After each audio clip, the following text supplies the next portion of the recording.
Bismillahirrohmanirrohim. Nabi Zulkifli alaihissalam merupakan keturunan dari Nabi pula, yaitu Nabi Ayub alaihissalam. Ia merupakan seorang raja yang dikenal sabar dan adil.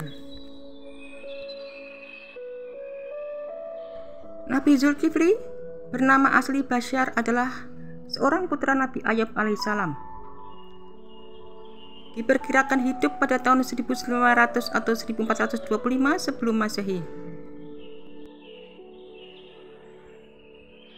Nama asli Nabi Zulkifli adalah Basyar, putra dari Nabi Ayub alaihissalam bin Amus bin Tawak bin Rum bin Al-Ais bin Ishak bin Ibrahim. Pada zaman kenabiannya, beliau diutus di Damaskus dan sekitarnya. Nabi Zulkifli alaihissalam diutus kepada kaum Amuria di Damaskus. Ia memiliki 2 orang putra dan wafat pada saat berusia 95 tahun di Damaskus, Syria.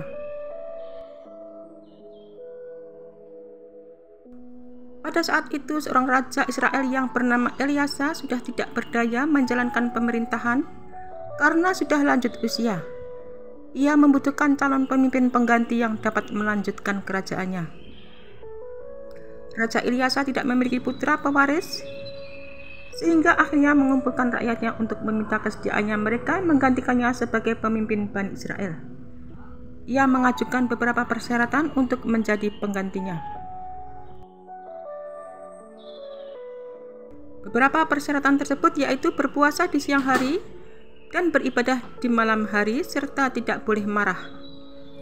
"Adakah yang sanggup dari kalian semua?" tanya Raja Elyasa kepada rakyatnya. Ternyata tidak ada seorang pun yang sanggup.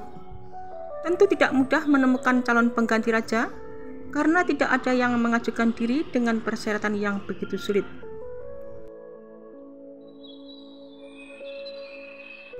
Kemudian terdapat seorang pemuda yang menawarkan diri untuk menggantikan raja. Pemuda tersebut bernama Basyar atau Zulkifli.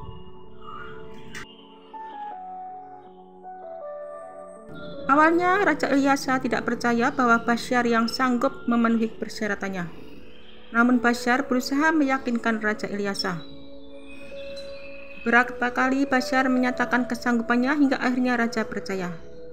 Hal ini yang menyebabkan Basyar dipanggil Zulkifli, yang artinya orang yang sanggup memegang janji.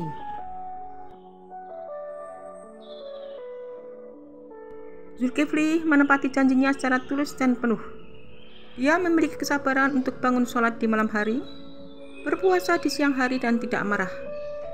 Dia juga tidak emosi dalam menetapkan putusan hukum.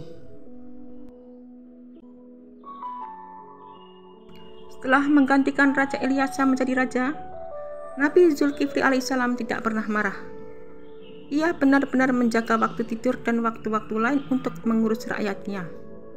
Meskipun berpuasa pada siang hari, Nabi Zulkifli alaihissalam tetap mampu melayani rakyatnya.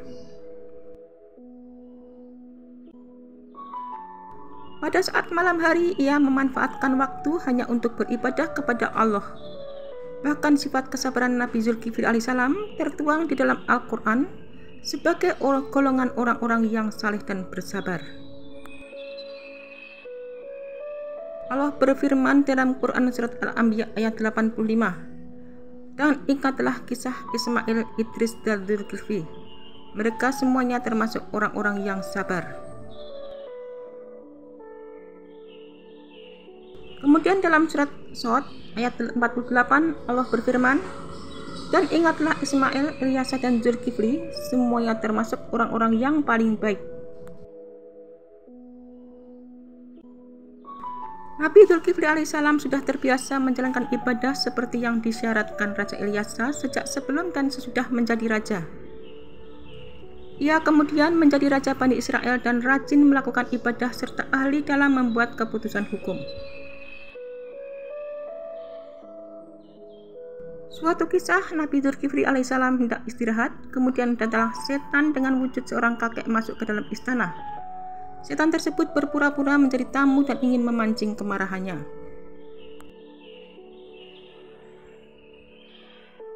Sekalipun setan masuk dengan cara memaksa, ia tetap sabar dan menerimanya dengan sabar. Setan mengadu kepada Nabi Dzulkifli alaihissalam tentang kekejaman orang lain terhadap dirinya. Namun Nabi Dzulkifli alaihissalam menyuruhnya untuk datang besok malam ketika kedua belah pihak sudah siap untuk bertemu.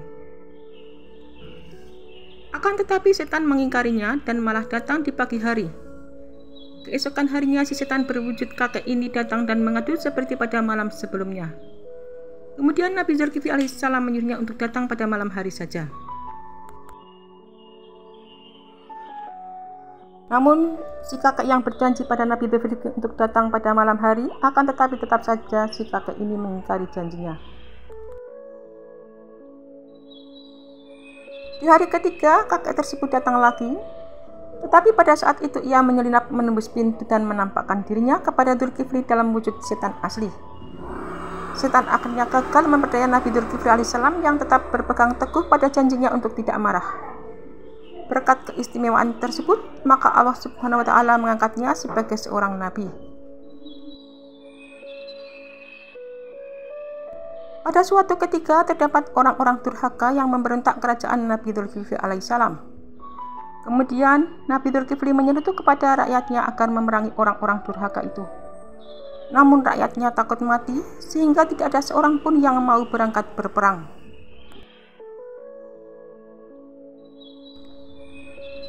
"Wahai Dzulkifli, kami baru mau berperang jika Allah tidak mematikan kami," pinta rakyat Dzulkifli. Kemudian Nabi Dzulkifli alaihissalam berdoa dan Allah mengabulkan doanya.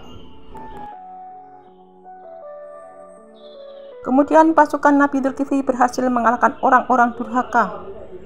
Saat itu kerajaan Dzulkifli dan rakyatnya pun hidup tentram dan damai. Namun sejak rakyatnya berumur panjang, penduduk negeri Syam menjadi sangat padat. Padahal setiap saat terdapat banyak bayi yang baru lahir, sementara orang-orang tua tidak ada yang meninggal. Akhirnya umat Nabi Dzulkifli alaihissalam pun mengakui kekeliruan mereka. Mereka lalu meminta kepada Nabi Dzulkifli alaihissalam untuk berdoa kepada Allah agar menjadi manusia biasa yang bisa meninggal kapan saja. Nabi Dzulkifli yang merupakan salah seorang nabi yang diutus oleh Allah kepada Bani Israel. Di dalam Al-Quran, Nabi Dzulkifli digambarkan sebagai sosok hamba yang penyabar, memenuhi janji, amanah, jujur, dan sanggup menanggung risiko maupun kesulitan dalam berdakwah kepada kaumnya. Dia tinggal di negeri Syam yang dipimpin oleh seorang raja yang tidak memiliki keturunan, yaitu Nabi Ilyasa.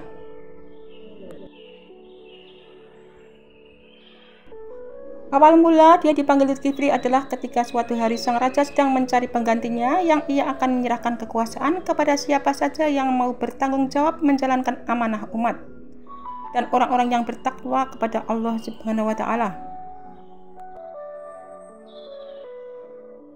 Ibnu Katsir dalam Al-Qasas Al-Anbiya menceritakan suatu hari ketika sang raja yang arif dan bijaksana akan pensiun dan resah karena belum memiliki calon pengganti yang tepat, ia pun mengadakan sayembara dan mengumpulkan semua rakyatnya di depan kerajaan.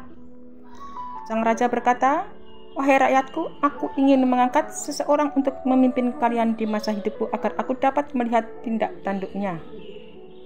Lantas dia berkata, "Siapa yang mampu mengemban tugas 3 dariku ini, yakni sanggup berpuasa di siang hari, sholat di malam hari, dan menahan emosi, ia akan aku angkat menjadi pemimpin negeri ini." Namun tidak ada seorang pun dari rakyatnya yang menjawab karena 3 tugas yang ia berikan sangatlah berat dan sulit untuk dilaksanakan secara terus-menerus, kecuali bagi orang-orang pilihan. Hingga akhirnya berdirilah seorang pemuda bernama Basyar sambil mengangkat tangan kanannya dan berkata, "Hamba sanggup," tegasnya. Berulang-ulang sang raja bertanya kepada rakyatnya, namun tidak ada yang menjawab selain sang pemuda tadi. Maka terpilihlah Basyar menggantikan sang raja dan namanya pun berubah menjadi Dzulkifli, yang berarti orang yang sanggup memegang janji. Nabi Dzulkifli alaihissalam pun menjadi raja Syam saat itu. Sosok hamba yang penyabar ini mampu memimpin negerinya dengan baik. Beliau bahkan lebih mementingkan urusan rakyatnya dibandingkan dengan urusan dirinya dan keluarganya. Dia memegang teguh janjinya untuk berpuasa di siang hari dan jalan di malam hari, serta selalu sabar dalam keadaan apapun, dan beribadah di malam hari.